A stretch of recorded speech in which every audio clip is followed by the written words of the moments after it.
We are back on the GSMC Chip Shot Football Podcast to talk about the Buffalo Bills. It's been a while that I have brought up the Buffalo Bills and their offense specifically, just because we're in a period right now where I think everybody knows what the situation is with the Buffalo Bills going on. They have a rookie wide receiver, ideally, it seems like, leading that group in terms of just pure wide receiver ability. Keon Coleman seems to be like the guy that will eventually become that wide receiver one. Because other than that, you have Curtis Samuel, you brought in Marquez Valdes-Scantling, you have Khalil Shakir there, who's their only wide receiver that transitioned from last year into this year, that has caught a pass even from Josh Allen. That wide receiver group is very uncertain, hasn't really given a lot of people confidence after the Stephon Diggs trade to make you believe in 2024 that they're just going to continue this run of dominance. But then also you have the tight ends that you could throw in there. Very dynamic. Dalton Kincaid is looking very solid. But this offense, just now that Diggs is gone, and offensive coordinator Joe Brady wants to mold it more around Josh Allen even more. He made that a point of emphasis, even if, I figured that was the case already, that this offense was built around Josh Allen. But I get what he was saying now that Diggs is gone. I guess it really is about Josh now that you really know what you're going to get out of him, more so than what you're going to get out of any of the other guys. So on that topic, Joe Brady mentioned on the Centered on Buffalo podcast, and he was asked about what they're doing this offseason. What is he working on with Josh Allen so far, knowing that this year could look a little bit different, obviously, with Stephon Diggs gone.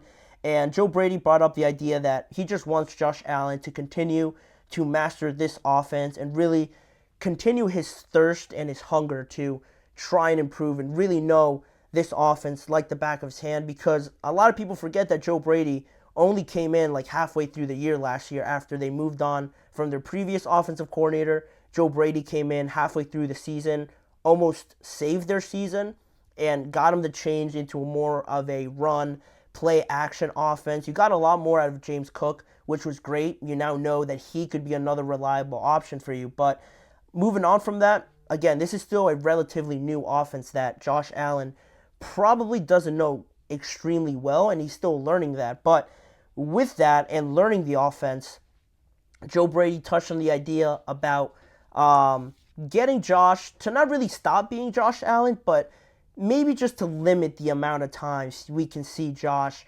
running outside the pocket, taking on tacklers, and all that sort of stuff that makes him different. But Joe Brady had an idea to get him to at least limit it a little bit in 2024. He said, Josh is a great quarterback, but just wanting to see his thirst to get better. When you show him clips that, hey, you might have made an incredible play right here, but you didn't have to make an incredible play. How can we make it easier for you? You can make plays that nobody else in the world can do, but we don't need you to do it every snap. And another thing that Joe Brady wanted to hammer down on top of that I'm going to address in just a second, was the fact that the receivers, he wants to be on the same page as them. He really wanted to emphasize communication and wanted to get their point of view on a lot of their routes, a lot of their concepts from their point of view, and get them to see what he's seeing out there, to make sure everybody is on the same page as Josh, first and foremost, but just to make sure everybody knows what the game plan is, what to do when a play breaks down, so Josh isn't scrambling back there, breaking tackles, and then chucking it down the field, because a lot of times it looks great, but also with that you run the risk of Josh turning it over 2, maybe 3 times a game, and then that is stuttering the offense. That just doesn't look good. And then at the end of the day, talking big picture, people always go back to that with Josh Allen, talking about his turnovers and he's careless with the ball or he's trying to do too much. That always becomes, a talking down point on Josh. And I think it's a little unfair by one standpoint, but Joe Brady obviously notices it and he wants to limit that. And like he said, just make it easier for Josh, because the more he makes it easier for Josh, the easier it'll seem for Josh, obviously. Not to sound redundant, but it just is as simple as that. If it makes it simple for Josh and he doesn't have to do too much, he's going to have a cakewalk out there, just throwing it, knowing where everyone should be, making it a lot easier for him to just sit back there, go through his reads, go through the timing of everything. With the level of talent that he has, it's going to make it night and day, I believe. He doesn't have to be Superman on each and every play. But I think that's the biggest thing with Joe Brady and him addressing Josh Allen in this manner. It has been a problem, I guess you could say, since he was drafted. His recklessness almost. He has toned it down a little bit and has, harnessed that a little bit more now that we've seen him have continual playoff success. He's been the guy. The Buffalo Bills win games because of him. A lot of times because of that athletic ability. He has a huge frame. So using all of his abilities to make this offense as successful as possible is where you get Josh Allen, sometimes being off script or doing things that only he can do, like Joe Brady mentioned. But doing it every play, that's when it becomes a little bit dangerous. And that's where I would agree with Joe Brady to do it. But it comes at a weird time, ironically, because he's been doing it when he's been doing it the last few years when he's had a great offense with Stephon Diggs, Dawson Knox, Gabe Davis, James Cook here in the last couple of years. When his offense was on paper a lot better built up than the offense that he has right now, he was doing all this unscripted things and he was doing all of this unnecessary superhuman abilities and actions on the football field that if you look at it now, when his offense is a little bit worse, you don't know who your wide receiver one is going to be. You don't know basically who's going to step up to be that complementary piece to Josh Allen. You would expect him now to do all that superhuman things, to really put the team on his shoulder and take more of the burden now instead of back then. So I think it just comes at a weird time where you would almost make it okay right now for Josh Allen to do that because you know that your offense isn't as good, so you rely more on him to do all these unscripted magical plays that he just creates something out of nothing now, more so instead of before when he had all the weapons to him. It should have been easier before, but now Joe Brady's trying to limit that now, and that's where the question pops up that what level of confidence do you guys have, does Joe Brady have in the rest of the supporting cast to ask something like this of Josh Allen, right? Because it is one thing to do it because you want to preserve him. You don't want him to get hurt, taking all these hits, running for those extra yards, feeling the need that he has to do that to give the Bills the best chance of winning. You understand where he's coming from. He's coming from a great place, but obviously you want to keep him healthy, so you know what Joe Brady is asking. But at the same time, can you rely on a rookie receiver, Keon Coleman, to get open 50% of the time, 60% of the time? Can you rely on Dalton Kincaid for as good as he looked in his first year? Can you really rely on him to take another big step like that in his second year? He has a good chance of doing it, but until you see it, I think it still remains something that a lot of people feel uneasy about. Then also the same thing goes with James Cook. How does he improve off of last year, improving just his production, his numbers, and how he just looked playing out there on the field? He looked a lot more at ease and more confident out there to me, so how much better can he get in his second year, or in his next year, I should say? Then Khalil Shakir, do you have something in him? Do you really have a lot of confidence in him to be your number 2, number 3 wide receiver? How's Marquez Valdes-Scantling, Curtis Samuel going to look when they've never caught a pass from Josh Allen before? When they get into a game, are they going to be on the same page right away?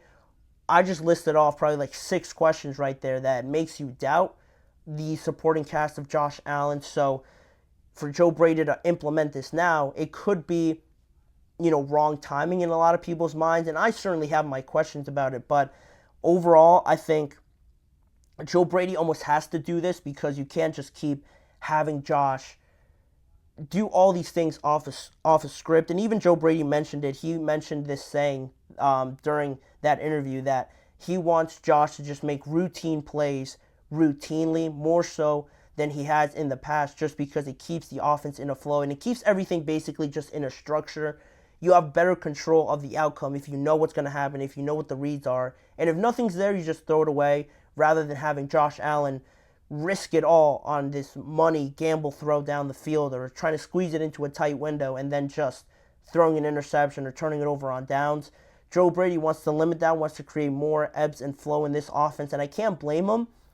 With more structure, you'd think it would benefit a new wide receiver group, that young tight end group, a young running back as well. But again, the level of uncertainty you feel with this team, I think a lot of it will come down to and will be determined on how much they follow this plan, this idea of keeping Josh Allen a little bit more under control. A lot of it will depend on the wins and losses. Obviously, the wins cure everything, whereas the losses, if you get 3 in a row or 2 in a row, it's almost like the end of the world, and everyone is already starting to hit the panic button if that'll become the case. And it's just weird to think about the timing of all of this, how Joe Brady is doing it. I feel like he has no choice but to do this, but again, my trust in the supporting cast right now would probably be at about a 5, maybe a 6 at most out of 10 right now. Not one guy right now in July jumps out at me to say, all right, he's going to be the go-to guy.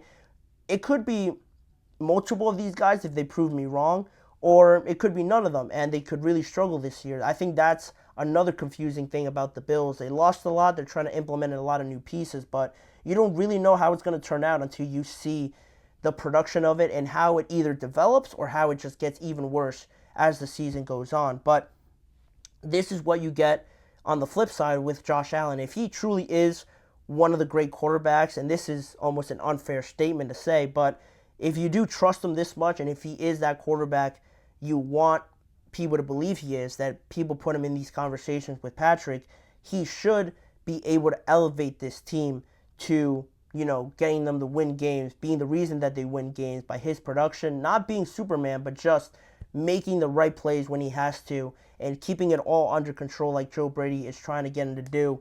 And is that an unfair thing to do to Josh Allen?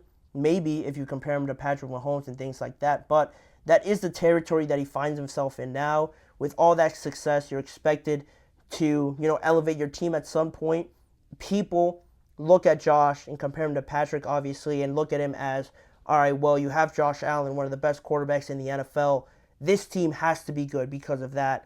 Again, unfair expectations just on Josh, in my estimation, because that supporting cast, I always say it about rookies, and it stays true for 10-year, 5-year veterans, MVP candidates. The supporting cast is just as important, and it is unfair from that standpoint, but again, how these wins potentially turn to losses, or these losses and wins, sort of roll out in 2024 will be a big determinant in that.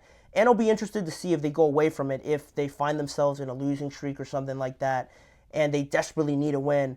Are they going to throw this conservative, strategy out the window, and Joe Brady's just going to let Josh Allen go crazy out there to do anything that he can to win? I'll be interested to see that, how this all develops. The Bills are a very interesting team to keep an eye on because of all the uncertain factors, but again, they have Josh Allen, so all their games should be interesting, honestly, in 2024. I'm looking forward to watching them, but that'll be that for that segment. That's what Joe Brady is trying to implement to Josh Allen in this coming season. We have 2 more topics to talk about on today's show.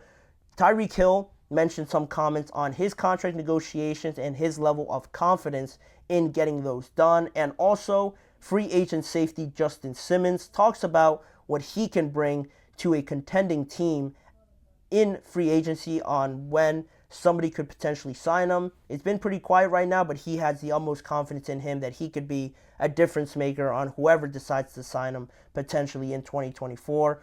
We'll get to those 2 topics in just a few seconds. Don't go anywhere.